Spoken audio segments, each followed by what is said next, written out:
We are often faced with the question, when does water hammer become an issue for your plant installation together with a submersible pump? And I would say it's a general rule is when you have relatively long discharge pipelines with a relatively small pipe diameter.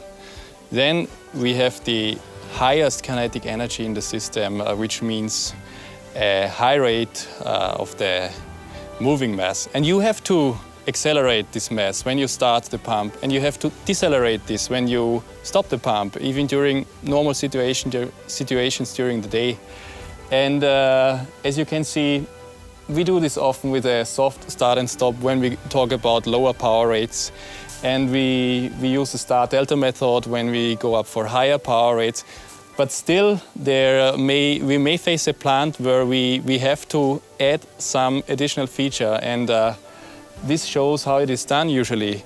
You take a tank with a pre-stress of the air about 70% of the pumping pressure, and you just put it after the pump wellhead in order to have the most effective dampening here. In order to mitigate the water hammer issues, it's even smarter if you include a variable speed drive in your system, Grundfos CUE.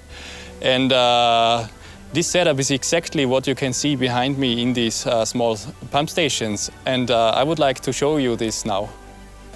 So what we can see inside this pump station is, here's the pump below, bringing up the water. We have the vacuum breaker here.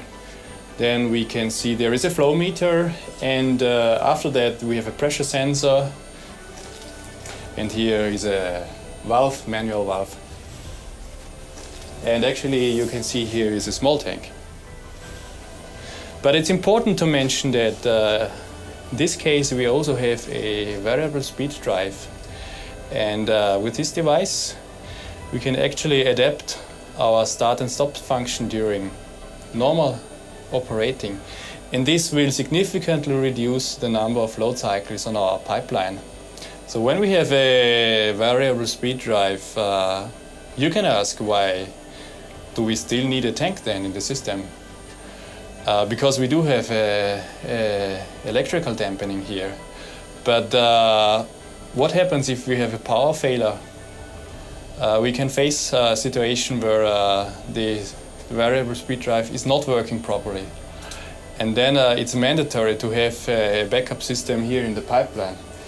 The tank itself can be much smaller because we only talk about a few events in the lifetime of the system. But for these events we still need to have a protection device. There are several different ways of how to overcome a water hammer in your system. And what I showed to you in this pumping station is actually a very nice way of how to mitigate. It's a combined solution between a variable speed drive and a rather small tank.